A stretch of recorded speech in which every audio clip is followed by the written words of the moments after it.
मुंबईच्या महापौर पदासाठी भाजपच्या रितू तावडे यांनी उमेदवारी अर्ज आज दाखल केला। मूळच्या तळ कोकणातल्या असलेल्या रितू तावडे या पूर्वाश्रमीच्या रितू सावंत आहेत आणि रितू तावडे यांचं बालपण मालवण तालुक्यातल्या पेंदूर या गावी झालेलं आहे। आपली भाची मुंबईच्या सर्वोच्च पदावर विराजमान होणार असल्यानं त्यांच्या माहेरी आनंदाचं वातावरण निर्माण झालेलं आहे। तर त्यांच्याशी बातचीत केली आहे आमचे प्रतिनिधी उमेश परब यांनी।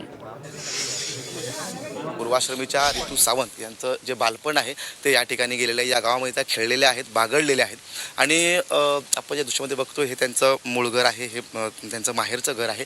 त्यांचे काही नातेवाईक देखील या ठिकाणी आहेत। अतिशय आनंदाचं वातावरण जे आहे ते संपूर्णपणे या गावामध्ये पाहायला मिळतं।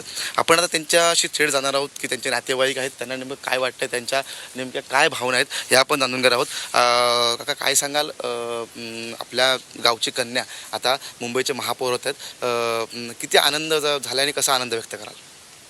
भरपूर आनंद झाला आहे, त्याबद्दल शंका नाही। आणि मुंबईच्या प्रथम नागरिक झाल्याबद्दल आम्ही पक्षाच्या सर्व पदाधिकाऱ्यांचे जाहीर आभार मानतो। आमच्या गावच्या लेकीला जर त्यांनी प्रथम नागरिक केलं तर सर्वसामान्य माणसाचं काय होऊ शकते हे आपण पण विचार करू शकता।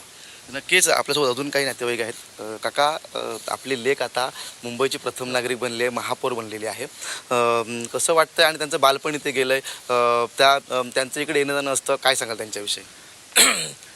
आज रोजी मुंबईच्या महापौरपदी रितू तावडे पूर्वाश्रमीच्या सावंत या विराजमान होत आहेत, त्याच्याबद्दल आम्हाला खरारवासींना अत्यानंद झालेला आहे आणि संपूर्ण गाव, पेंडूर गाव हा त्यांच्या पाठीशी आहे। सर्वांच्याच चेहऱ्यावरती हास्य आहे, समाधान आहे। उमेश परब, झी मीडिया, सिंधुदुर्ग।